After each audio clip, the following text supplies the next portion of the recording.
and welcome to Currents Up Close. My name is Kim Manning, and I manage the Cedar Falls Tourism and Visitors Bureau.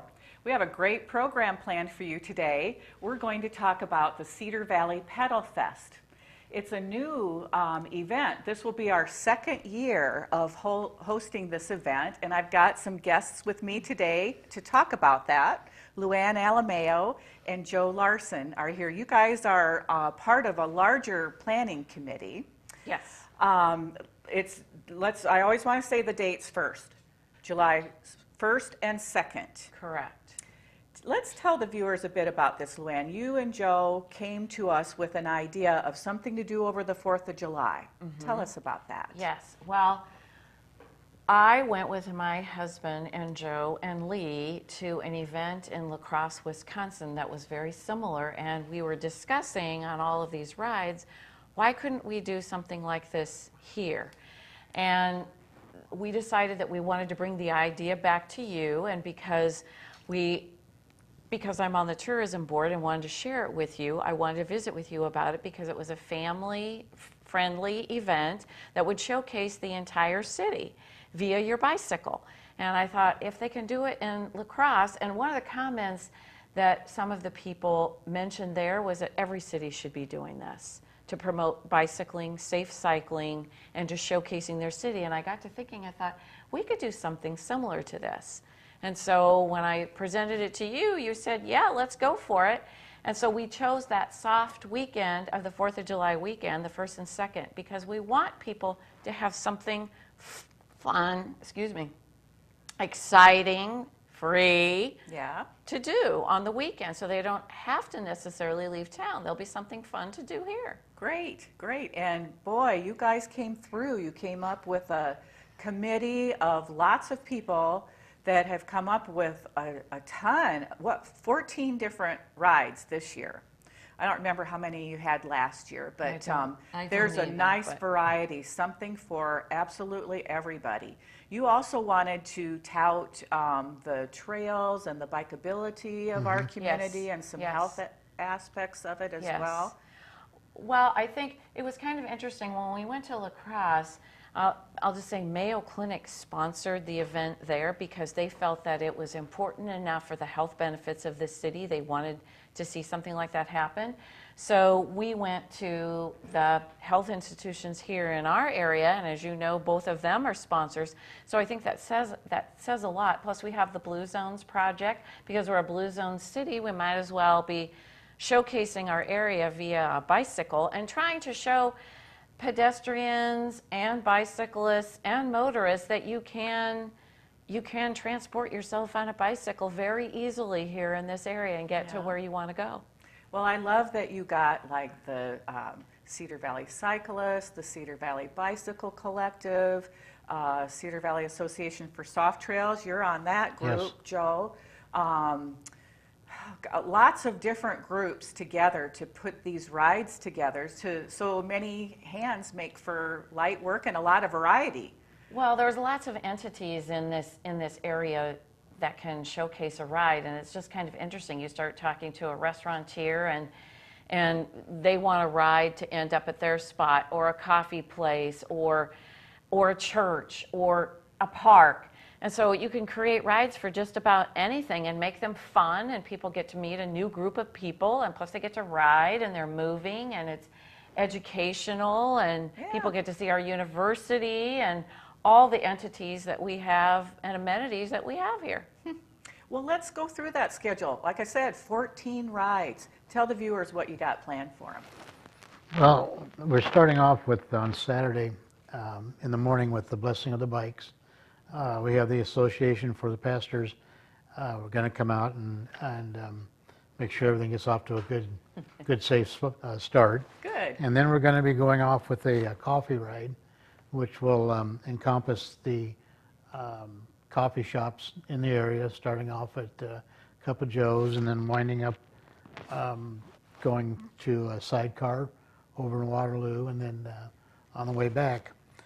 We have the Bridge to Bridge ride, which is sponsored by the Cedar Valley Cyclist, and Roger White will be leading that group. They have a long ride of 66 miles, which is going to go through LaPorte City and stuff like that, towns like that, and it's supposed to go over the bridges that we lost in the 2008 flood.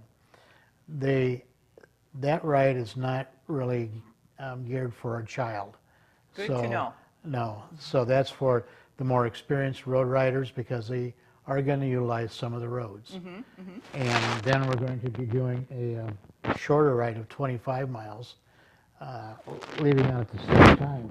And they're going to be going through the George West State Park, around the lakes and things like that, and then ending back up at Gateway. All the rides will start at Gateway and end in Gateway except for two of our rides. Okay. One is going to start in Waterloo behind the library, and the other one is going to be at Unity Health Center in Cedar Falls. And so that one in Waterloo is the police. The pedals, popsicles, pedals, and popsicles. Right. Yes. And yeah, say that one. that's, Yeah. that's going to include possibly people from the YMCA. It's a short, family-friendly ride. It's only going to be 3 miles or less, with a big focus on the relationship between the kids, the police department, and what we have available in Waterloo. Nice. The Unity one is going to be at the Unity Healthcare. At the Unity Point Clinic. Right. On Prairie Parkway. On Prairie Yes, Parkway. the new one. That will start there and it'll end there. And they're going to have doctors there, teddy bear people that can sew up. Yeah, they're going to have teddy bear examinations. Right. And then they're going to have fun for the kids and some gifts after that. So. Yeah. Great. So they're great. new to this, and they really Yeah. wanted to showcase their new clinic and the trails along Prairie Parkway, and so it seemed to be like it was a perfect ride for them to design and take ownership of. Yeah. Great, great. So then after that one, Oh, well, we have a Brew Ride. Joe, you know a little bit more about that one. Oh, that's going to take in some local breweries. I don't know what the first one is they're going to. I think It's they're new to going, me. That one's new to me too. They're going to, I know they're going to Lark Brewery, and they're going to... second state and single speed. And I don't know single what speed. order, but yeah. So, yeah, we They'll end up at single speed in Right. Waterloo. Right. And then you're responsible for getting back to where you go or want to go after single speed is visited. Okay. And they're going to be having beer and food and stuff that you can buy. We have a Storytime Ride that involves our public libraries, and we have, like I said, we have rides for every age and stage. You certainly do. So we want to promote children, we want to promote first-time riders, we want to promote the riders that have had lots of experience too as well. So it doesn't make any difference, but the Storytime Ride is going to promote the library. It is just a short ride of about 3 miles, and then the children are going to come back and listen to a story, meet an author, have some snacks, do an activity. And so we were trying to get all these wonderful entities that we have in our city for people to explore and know that they can do it via their bicycle. Great. You're even going to ride to the fireworks, right? Oh, yes, we're going to ride to the fireworks. Yes. This was kind of interesting. I think we were at one of the meetings and we were trying to decide how do we get people to fireworks and how do we celebrate the 4th of July. Well, I was having a conversation with Jason Weinberger, who said the symphony was going to be putting on a performance at the riverfront and they were going to shoot fireworks off of the river afterwards. And I thought, this is perfect. So Ride to the Rhythm was created, and so that will start off here at Gateway. And so we will be riding to the riverfront for the symphony production. You do have to have lights for your bike. Okay. You are responsible. We will lead the ride, and then you're responsible for getting yourself back. So we do advocate helmets and lights for every ride, but especially that one. But one of the ones I really want to talk about, Kim, is that I was really excited about was this Faith to Faith ride. And that will take place on Sunday at 2 o'clock. And the Ministerial Association really wanted to get on board and really wanted to do something for the community. And I don't know about you, but most of us don't visit churches that we don't attend. And so we don't know architecturally what goes on and artifacts that they have. And so I started exploring this, and they loved it. And so we're going to be visiting 5 different churches, and there'll be some refreshments served along the way, but you'll get to explore the architecture and learn about other faiths via your bicycle and see the inside and the interior of some of these churches.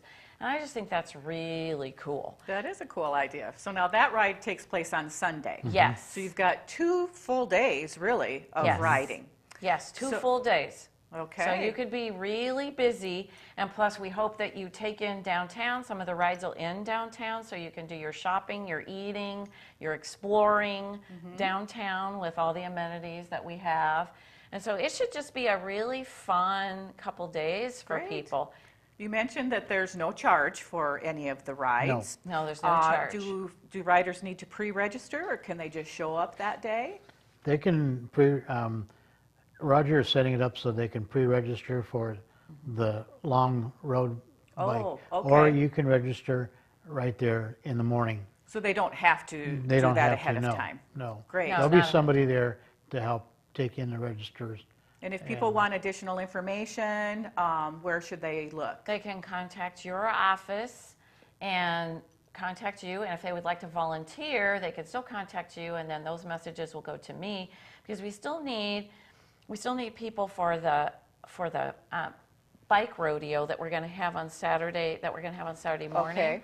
And we still need volunteers, and that's one of the things that if we want to move up our status from bronze to silver as a bicycle-friendly city, so we need to provide educational events, and that's one of those activities that we want to do for the children and adults in our communities that really maybe aren't familiar with how to signal or Sure. how to stop or how to turn or curves, on the road, how to handle those. So we are needing volunteers for that. Great, And great. Bike Tech will be there to inspect bikes for the kids before the rodeo and make sure that everything is safe for them. Great.